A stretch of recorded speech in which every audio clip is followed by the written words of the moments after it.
going. The first thing that you'll see is that at this point my new SSD is not recognized by the computer.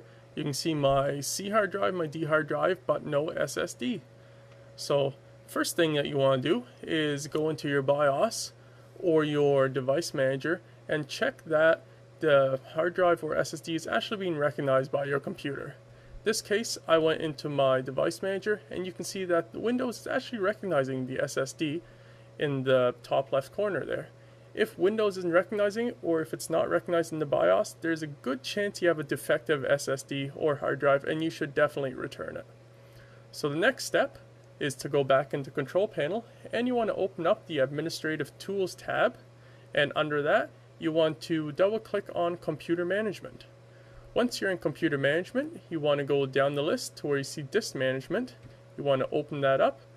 And here you can see that my 256 gig SSD is recognized by the computer, but it says it's unallocated. So to fix this, you want to right click on the unallocated drive and you want to click on New Simple Volume. After that, you'll be introduced to the New Simple Volume wizard. This will configure the new hard drive and allow Windows to recognize it and use it like any other drive. So click Next and then choose the partition.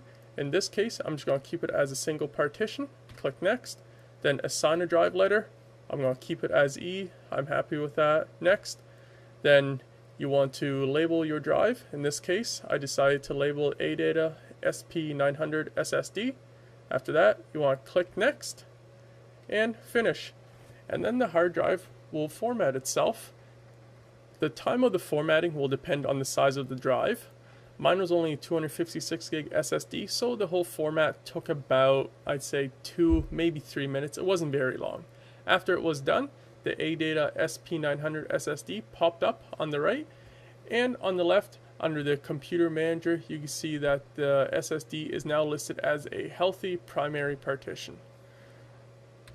So we can go back into my computer, and you can see that the ADATA SP900 SSD that I had installed is now being properly recognized by the computer and is ready to use. So that's all you need to do to configure your new hard drive or SSD.